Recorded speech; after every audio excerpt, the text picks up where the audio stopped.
Hola, muy buen día. Mi nombre es Mariana Escuti Ortiz. Actualmente estoy cursando en el Colegio Internacional Terranova el último grado de bachillerato del Bachillerato Internacional en México. Y bueno, esta es mi primera entrada de Booktuber y la verdad estoy muy contenta de poder hacerlo. El libro que hoy les voy a presentar no lo elegí yo, me lo encargaron. Y bueno, yo me pregunté muchísimo por qué va a ser este libro el último que vayamos a leer. Y bueno, muchos probablemente ustedes estén saliendo de la preparatoria o vayan a entrar a la universidad o vayan a entrar a trabajar o se vayan a vivir a otro lado o todo junto. Pero este libro yo me di cuenta que es como una ventana a la realidad y muchos vayamos a salir de nuestra zona de confort y este libro también es así. Con este libro vayan a salir y van a salir de su zona de confort. Así que empecemos. Vayan por su cafecito, por su tecito, por su lunch, lo que quieran. Y empecemos con A Sangre Fría de Truman Capote.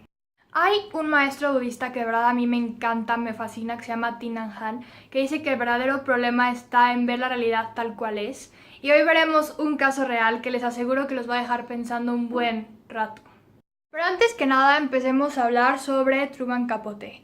Truman Pearson, que así es como se llamaba en ese entonces, nació el 30 de septiembre de 1924 en Nueva Orleans, pero terminó viviendo gran parte de su infancia en Alabama.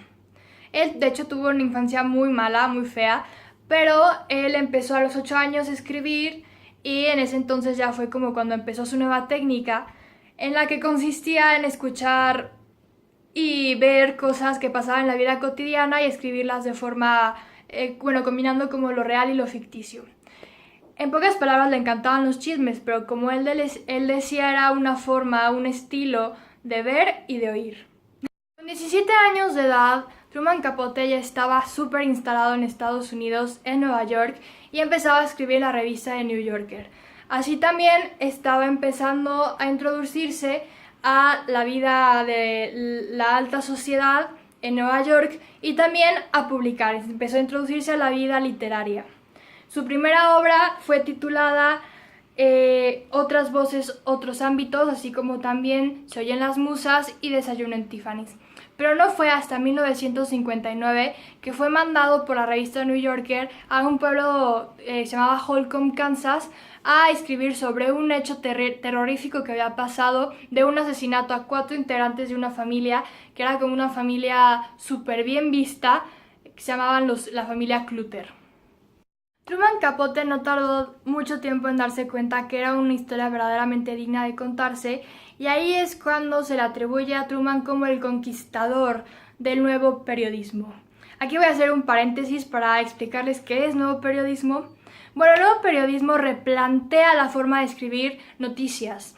El periodismo tradicional solo se basa en los hechos, el qué pasó.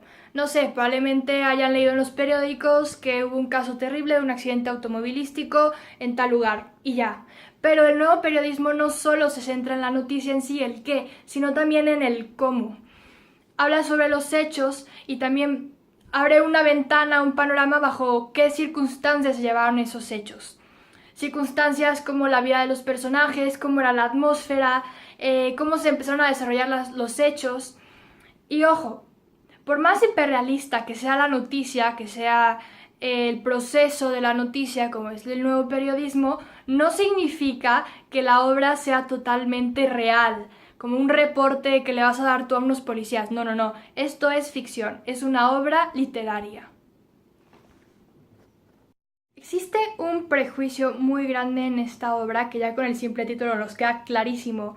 Los asesinos Dick Hitchcock y Perry Smith fueron a sangre fría la forma en la que mataron a estas 4 personas a las que ni siquiera conocían. Entonces es el primer prejuicio y el que estamos muy acostumbrados a escuchar en las noticias. Por ejemplo, mataron a una persona en la calle y ya.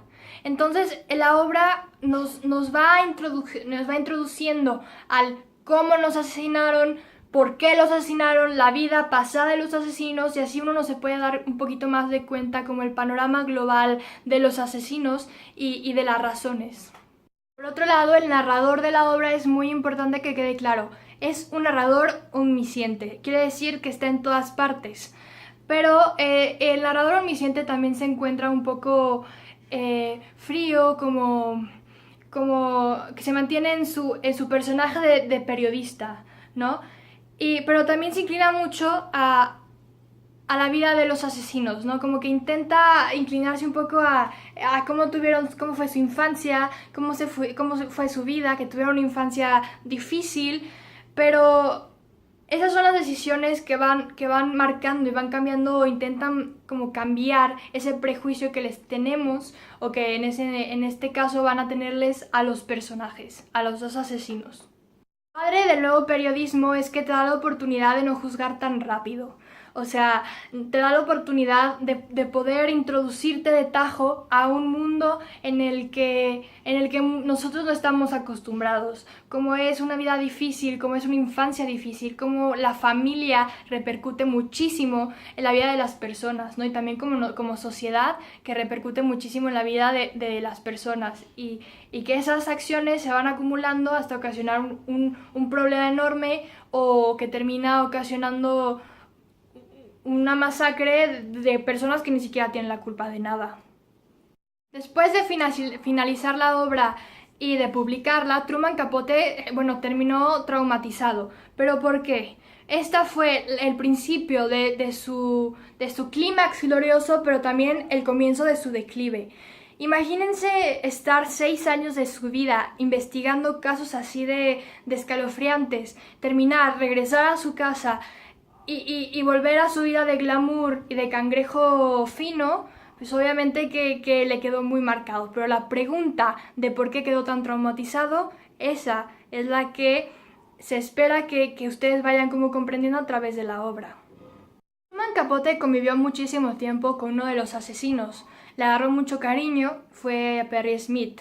Perry Smith había tenido una infancia muy, muy fea, igual que la de Capote, pero la gran diferencia es que a Capote lo salvó la literatura y a Perry no lo salvó nadie.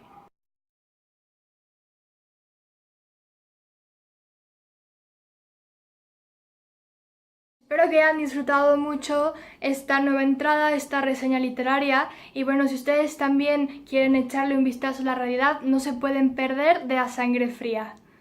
Gracias.